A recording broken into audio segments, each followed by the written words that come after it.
दिल्ली में ईंधन की कीमतों में अब बढ़ोतरी हो गई है। वृद्धि के बाद अब जो लोग हैं वो बेहद परेशान है। ये महंगाई का झटका जो लोगों को लगा है, तस्वीरें भी आपको दिखाएंगे किस तरीके से लोग परेशान है, बयान क्या आ रहे हैं। लेकिन 3 रुपए महंगा हो गया है पेट्रोल और डीजल।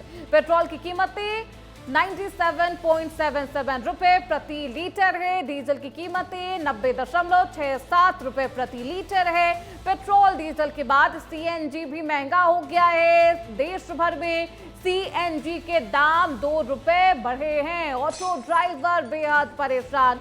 और देखिए, जो ई रिक्शा चालक है, ऑटो ड्राइवर हैं, जिनके वाहन सीएनजी से संचालित होते हैं, वो परेशान है। हालांकि अब ये अनुमान पहले लगाया जा रहा था, कई ऐसी जानकारी और कयास लगाए जा रहे थे कि हो सकता है 10 रुपए से ज्यादा की वृद्धि हो यहां पर, लेकिन वैसा अभी होता हुआ नजर नहीं आ रहा। पेट्रोलियम मंत्री की तरफ से बयान आता है। पेट्रोलियम मंत्री कहते हैं कि अगर आप 4 साल के इतिहास को देखेंगे तो 4 साल में जो पेट्रोल और डीजल के दाम रहे बेहद स्टेबल पोजीशन पे रहे, स्थिर रहे। ये जो वजह है पेट्रोल और डीजल के दाम में जो इजाफा हो रहा है, उसकी एक बेहद अहम वजह सिर्फ और सिर्फ मिडिल ईस्ट तनाव है। स्ट्रेट ऑफ हॉर्मुज का वो रास्ता जहां से भारत अपने तेल और तमाम जो क्रूड ऑयल्स थे उसका आयात करता था, वो बंद है। नाकेबंदी के दौर से गुजर रहा। आपके पास कोई ना कोई विकल्प होना चाहिए और भारी दबाव है पेट्रोलियम विभाग पर। और यही एक वजह है कि अभी 3 रुपए की वृद्धि दर्ज की गई है। नए रेट लागू हो जाएंगे। लोगों में अब कहीं ना कहीं परेशानी है। परेशान लोग महंगाई की वजह से काफी त्रस्त नजर आ रहे हैं।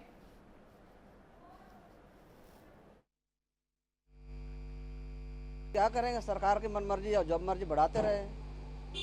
वो तो सरकार की मनमर्जी चल रही है उनकी। हम लोग के रोटी पानी और रोजगार पे तो असर पड़ेगा। कोई तो किराया बढ़ नहीं रहा ना, जो भी कोई बढ़ा हुआ तो उस पर भी कोई नहीं बढ़ रहा है। कोई नहीं देगी। एक तो वैसे ही ओला उबर का रेट कम चल रहा है, रेपिडो का कम चल रहा है, ऑटो में कोई नहीं बैठ रहा है। और हम लोग के बढ़ाएगी तो कोई बैठेगा। इसको छोड़कर गांव जाना पड़ेगा, दूसरा रोजी रोजगार सोचना पड़ेगा। सर देखिए, रेट जो बढ़ा है ना, इस पे तो हम लोग का काम पर प्रभाव पड़ चुका है बहुत। मतलब देखिए, सवारी तो जितना रेट बढ़ा है ना सीएनजी का, उतना तो पैसा दे नहीं रहा है। हम लोग ओला उबर रैपिडो चलाते हैं, उसका भी पैसा अच्छा नहीं है, क्योंकि सब बाहर की कंपनी है।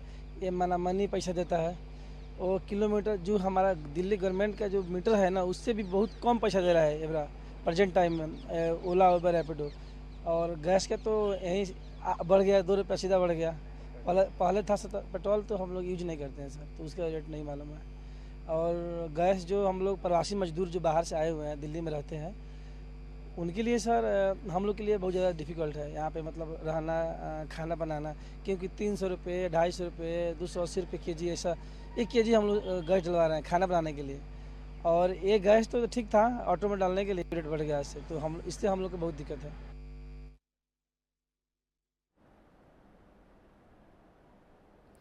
लोग बेहद त्रस्त थे। ऑटो ड्राइवर के तमाम बयान आपको बताने के लिए काफ़ी होंगे कि इस फैसले के बाद और महंगाई के इस तेज झटके के बाद वो कितने परेशान है। उनकी आजीविका पर अब कहीं ना कहीं एक मुश्किल का ये वक्त उन्हें नजर आ रहा है। अब सवाल ये है कि आखिरकार ये जो रेट में वृद्धि हुई है ये कब तक रहने वाला है। अब क्या ये माना जाए कि आने वाले भविष्य में और भी आपको पेट्रोल और डीजल के दाम में वृद्धि की संभावना मानी जाए और भी वृद्धि होती हुई आपको नजर आएगी। देश भर में सीएनजी के दाम में भी 2 रुपए की वृद्धि की गई है और इसी वृद्धि को लेकर, इसी इजाफे को लेकर लोग बेहद परेशान। हालांकि ये सब कुछ इसलिए और क्योंकि अब मिडिल ईस्ट में तनाव है। अमेरिका, इजराइल, ईरान का वो स्ट्रेट ऑफ हॉर्मुज वाला रास्ता जहां से भारत अपना क्रूड ऑयल आयात करता था, वो रास्ता कहीं ना कहीं ब्लॉक हुआ और इस ब्लॉक की वजह से ये पेट्रोल और डीजल के दामों में इजाफे का ये वक्त अब बेहद मुश्किल रहने वाला है। हालांकि आपको वो बयान भी याद करना होगा जब पीएम मोदी लोगों से अपील करते हैं उनसे सजेशन तो खैर क्योंकि अब ये वक्त है, बहुत क्रिटिकल वक्त है और क्रूशियल भी आप मानिए कि जब पीएम देश के प्रधानमंत्री ये कहते हैं कि आप पेट्रोल और डीजल के जो इस्तेमाल है उस पर कहीं ना कहीं कंट्रोल रखिए, अनावश्यक नहीं चाहिए, बहुत ज़रूरी हो घर से बाहर तभी निकलिए, वर्क फ्रॉम होम अगर आप संभव है तो वो करिए। ये तमाम अपील पीएम मोदी की तरफ से किए जाते हैं। उनकी काफिले में भी कटौती की जाती है सिर्फ और सिर्फ पेट्रोल और डीजल को बचाने के लिए, ताकि आम जो लोग हैं वो इसका इस्तेमाल कर सके, अर्थव्यवस्था ठप ना हो, किसी तरीके की अतिरिक्त परेशानी ना हो, क्रिटिकल सिचुएशन क्रिएट ना हो। ये तमाम ऐसी कोशिशें हैं जो सरकार की तरफ से, अधिकारियों की तरफ से की जा रही है। लेकिन इस सब के दौर के बीच क्योंकि पेट्रोल की कीमतों में इजाफा हुआ है, अपील ये भी की जा रही है कि पैनिक बाइंग नहीं करिए, पैनिक होकर खरीदारी नहीं करिए, ये सोचकर कि आगे भविष्य में और भी इजाफा होगा, क्योंकि अभी आपको सिर्फ नियंत्रण और सीमित खरीदारी करनी है, बहुत कंट्रोल्ड वे में आपको चलना होगा।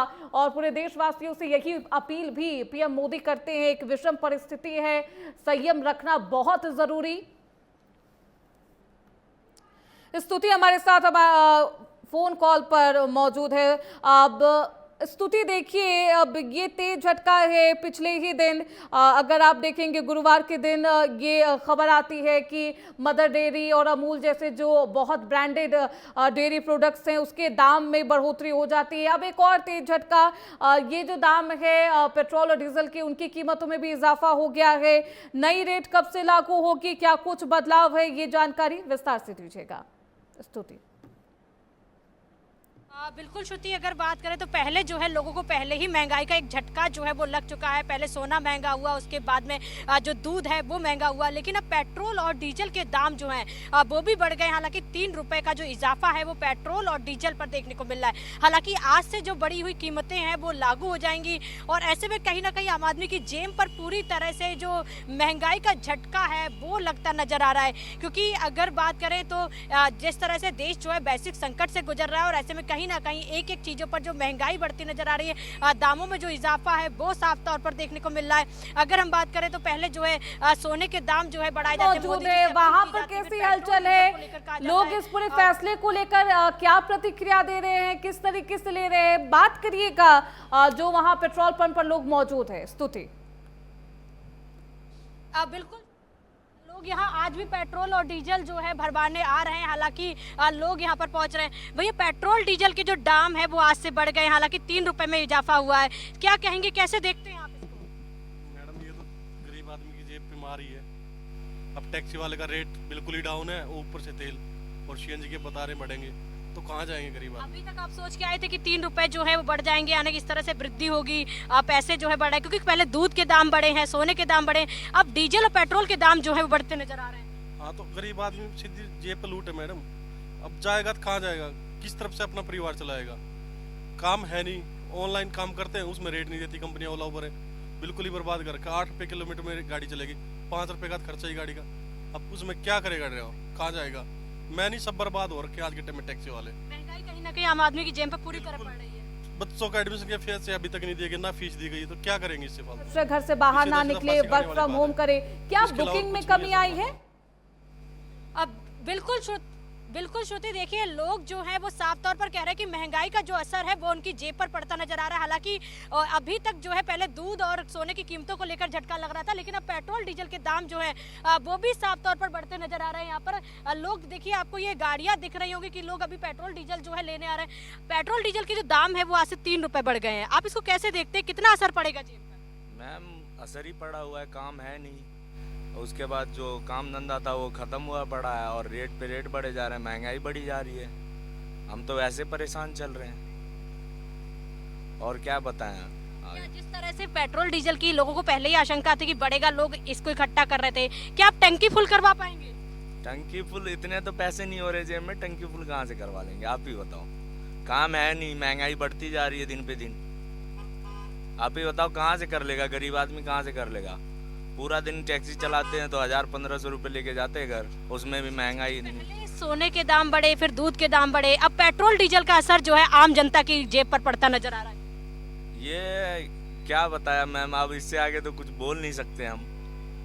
बोलेंगे तो आम आदमी की जेब पर खाप जो असर पड़ रहा है। वो तो पड़ेंगे ही सबके, आम आदमी के जेब पे महंगाई बढ़ती जा रही है। बोले थे कि पेट्रोल सस्ता होएगा और महंगा हो गया पेट्रोल। सीएनजी नहीं मिल रहा है। कल तो मैं 5-7 सीएनजी पंप पे घूम के गया, सीएनजी तो मिल ही नहीं रहा। सीएनजी के भी दाम बढ़े, हालांकि उसमें भी इजाफा देखा गया है। सीएनजी में भी बढ़े हैं, उसका तो अभी पता नहीं है, लेकिन पेट्रोल का पता है मैम। आने वाले समय में लग रहा है पेट्रोल खरीद पाएंगे जिस हिसाब से महंगा हो रहा है, जनता की जेब पर कितना असर पड़ेगा? कोई चलेगा ही नहीं, गाड़ी में नहीं चलेगा, साइकिल पे चलना पड़ेगा। फिर वही टाइम आ रहे हैं, साइकिल पे चलना पड़ेगा, ऐसा और? लगता है आपको? लगता है। अब जब पैसे नहीं रहेंगे तो पेट्रोल कहाँ से डलवाएंगे इसमें? आप ही बताओ, पेट्रोल डलवा पाएंगे? अगर जेब में पैसे ना हो तो पेट्रोल कहाँ से डलवाएंगे? देखिए श्रुति, अगर बात करें तो लोगों का साफ तौर पर कहना है कि जो महंगाई का असर है वो उनकी जेब पर जो है साफ तौर पर पड़ता नजर आ रहा है, क्योंकि जिस तरह से डीजल पेट्रोल के दाम जो है वो बढ़ते नजर आ रहे हैं। हालांकि इससे पहले दूध के दाम जो है वो बढ़ रहे हैं। हालांकि धीरे धीरे असर जो है आम जनता पर साफ तौर पर बयान देखने को से मिल रहा है। आप समझ सकते हैं कि लोग कितने परेशान हैं, त्रस्त हैं, और जो 4 पहिया वाहन का इस्तेमाल करते थे वो ये सोच रहे हैं कि अब वही दौर एक बार फिर से आएगा जब आप साइकिल का इस्तेमाल करेंगे। खैर, इन तमाम जो बयान है उन सब के बीच एक बेहद अहम सवाल ये है, जिस तरीके से क्रूड ऑयल के दामों में इजाफा हो रहा है, प्रति बैरल क्रूड ऑयल के दामों में इजाफा है, एक अतिरिक्त बोझ है, क्या माना जाए लोगों को राहत देने की कोशिश सरकार की तरफ से की जाएगी? पिछले महीने अगर आप देखिए स्तुति, एक्साइज ड्यूटी कम की गई थी, क्या माना जाए वैट और एक्साइज ड्यूटी पर कहीं ना कहीं सरकार कंट्रोल करेगी ताकि लोगों को राहत मिले, उनकी जेब पर राहत हो? स्तुति,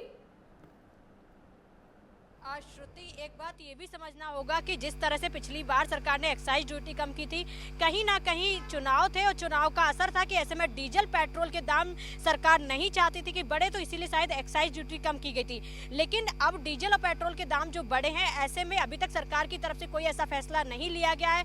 हालांकि नहीं कहा गया कि एक्साइज ड्यूटी जो है कम की जाएगी, तो कहीं ना कहीं आम जनता की जेब पर जो है असर साफ तौर पर पड़ता नजर आ रहा है। और क्योंकि आपको बिल्कुल समझना होगा, जब देश में चुनाव होते हैं तो पेट्रोल और डीजल के दाम जो होते हैं वो बढ़ाना कहीं ना कहीं सरकार के लिए एक मुसीबत खड़ी करना होता है। तो कहीं ना कहीं ऐसे में इलेक्शन को देखते हुए एक्साइज ड्यूटी कम करने का शायद फैसला लिया गया था, लेकिन अभी तक एक्साइज ड्यूटी कम करने को लेकर कोई जानकारी नहीं है। और लेकिन डीजल पेट्रोल के जो दाम है वो बढ़ते नजर आ रहे हैं। आम जनता जो है पूरी तरह से त्रस्त होती नजर आ रही है। लोग ये भी कहते नजर आ रहे हैं कि अगर ऐसे ही दाम बढ़ते रहे तो शायद उनको गाड़ी जो है घरों में खड़ी करनी पड़ेगी। जाने उनके बयानों से साफ तौर पर झलक रहा है। एक सवाल और भी था, क्योंकि अभी आपने कहा कि किसी तरीके से एक्साइज ड्यूटी में कटौती नहीं होनी है, वैट में कोई राहत अभी के परिदृश्य में अगर आप देखिए, अभी का ये सिनेरियो देखिए, एक तरफ है वैश्विक संकट क्योंकि स्ट्रेट ऑफ हॉर्मुज बंद है, ईरान के साथ, ईरान के ऊपर मुसीबत है, आप उसी रास्ते से तमाम आयात करते थे क्रूड ऑयल का, एक मुसीबत तो है।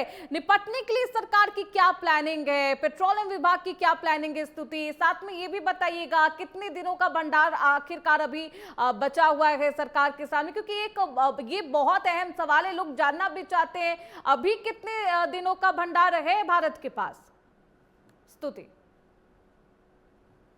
जिस तरह से प्रधानमंत्री नरेंद्र मोदी की लोगों से अपील है कि जो है पब्लिक ट्रांसपोर्ट का इस्तेमाल करें, पेट्रोल डीजल का इस्तेमाल संयम से करें, और ऐसे में तमाम सरकारी जो लोग हैं वो उनका भी जो है काफिले मंत्रियों के कम किए, प्रधानमंत्री का खुद काफिला कम किया गया है। और ऐसे में जो सरकारी कर्मचारी हैं उनको, जो चाहे अधिकारी हों, उनको जो ट्रैवल का खर्चा मिलता था हालांकि उसको भी अदा किया गया। तो कहीं ना कहीं इससे ये आपको स्थिति साफ समझनी होगी कि देश में पेट्रोल डीजल का जो संकट है वो आने वाले समय में बिल्कुल देखने को मिल सकता है। और इसको लेकर संकेत जो है वो साफ तौर पर चाहे केंद्र सरकार हो उसकी तरफ से दिए जा रहे हैं। प्रधानमंत्री खुद जो है जो इसके संकेत देते नजर आ रहे हैं। तो इससे आपको समझना होगा कि सरकार के पास अभी जो है अभी भंडार जो हम कह सकते हैं कि हो सकता है, लेकिन आने वाले समय में बहुत ही जल्द जो पेट्रोल डीजल के संकट है वो देश में देखने को मिल सकता है। क्योंकि आपने देखा होगा कि तमाम अलग अलग मंचों से प्रधानमंत्री अपील करते नजर आ रहे हैं, उसके बाद में तमाम मंत्री हैं जो इसको लोगों तक पहुंचाने के लिए, संकेत देने के लिए खुद इस पर जो है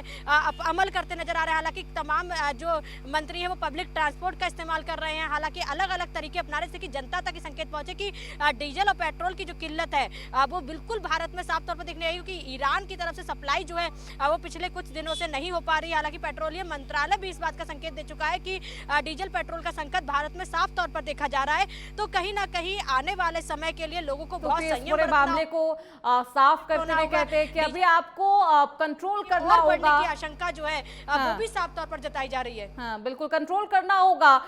जितना इस्तेमाल आप करते थे उस पर आपको किसी न किसी नियंत्रण रखना होगा। लेकिन देखिए, जब पेट्रोलियम मंत्री हाल के दिनों में बयान देते हैं वो कहते हैं कि 60 दिनों का भंडार है, किसी तरीके की पैनिक सिचुएशन क्रिएट करने की कोशिश नहीं करे। लेकिन देखिए, अगर आप अभी स्तुति एक बात बेहद अहम भी बता रही थी कि स्ट्रेट ऑफ हॉर्मुज का रास्ता बंद है, सप्लाई चेन बाधित है, वहां से सप्लाई हो नहीं पा रही, क्या अल्टरनेट ऑप्शन है भारत के पास? क्या अब सऊदी अरब की तरफ रुक कर पाइपलाइन का इस्तेमाल करेंगे स्तुति, या फिर अब रूस की तरफ आपको जाना होगा? एकमात्र आपके पास विकल्प है स्तुति। बिल्कुल श्रुति, जिस तरह से आपने कहा, बिल्कुल रूस की तरफ एकमात्र विकल्प भारत का बसता है और कहीं ना कहीं विदेश मंत्रालय को जो है इस पर बातचीत करनी होगी, जिससे कि रूस के साथ जो अगर हम तेल की बात करें तो सप्लाई अगर रूस से हो जाती है तो भारत इस संकट से उभर सकता है। और इसको लेकर विदेश मंत्रालय की तरफ से जो है बातचीत की जा रही है रूस के साथ। प्रधानमंत्री नरेंद्र मोदी जो है, हालांकि उनकी तरफ से भी कहा जा रहा है कि हम जो है अपनी बातचीत कर रहे हैं। तो कहीं ना कहीं जो विदेश नीति के जरिए कहा जा रहा है कि एक रूस कहीं ना कहीं और रास्ता बसता है जहां से भारत को जो पेट्रोल डीजल का संकट है उससे भारत उभरता नजर आ सकता है। लेकिन फिलहाल अभी स्थिति जो है वो समझनी होगी, क्योंकि विकट होने वाली, जिस तरह से कहा गया है 7 दिन का सिर्फ भंडारण है और पूरी तरह से जो पेट्रोल डीजल की किल्लत है वो साफ तौर पर दिखाई दे रही है। 60 डेज आपके पास भंडार तो है, लेकिन सवाल यही है कि क्योंकि आपके पास अगर आप पॉपुलेशन को देखेंगे, भारी भरकम ये पॉपुलेशन, इससे भी कंट्रोल करना, मेंटेन करना, मैनेजमेंट बहुत स्ट्रिक्ट करना होगा। एक बेहद अहम सवाल, पेट्रोल डीजल की कीमतों में उछाल हुआ है स्तुति, क्या हवाई ईंधन में किसी तरीके से कीमतों में कोई बदलाव स्तुति? अभी तक तो जो हवाई यात्रा है उस पर बदलाव नहीं हुए। हालांकि एक संकेत जो है वो साफ तौर पर दिया गया है कि हवाई यात्रा जो है वो ना करें। हालांकि अगर बात करें, प्रधानमंत्री नरेंद्र मोदी लोगों से अपील करते हैं। वहीं कल दिल्ली सरकार ने बड़ा फैसला लिया है कि उनका कोई मंत्री या अधिकारी जो है वो 1 साल तक हवाई यात्रा नहीं करेगा। तो कहीं ना कहीं आने वाले समय में जो हवाई यात्रा है उस पर भी जो किराया है वो बढ़ता बिल्कुल नजर आएगा, क्योंकि जब संकेत सरकार देती है तो उसके बाद में जो है रेट बढ़ते नजर आते, क्योंकि पेट्रोल डीजल को लेकर भी पहले संकेत दिए गए थे। ऐसे में अनुमान लगाया जा रहा था कि आने वाले समय में संकट को देखते हुए जो दाम है वो बढ़ते नजर आएंगे और ऐसे में कहीं ना कहीं आप देखेंगे तो होना होगा और बेहद संभल कर चलना भी होगा। पीएम मोदी भी यही अपील करते हैं लोगों से और उम्मीद भी यही है कि लोग पैनिक बाय नहीं करेंगे, पैनिक सिचुएशन में खरीदारी नहीं करेंगे, देश के इस क्रिटिकल सिचुएशन को समझेंगे। आप बने रहिए स्तुति पाठक, आगे भी आपका रुख करेंगे।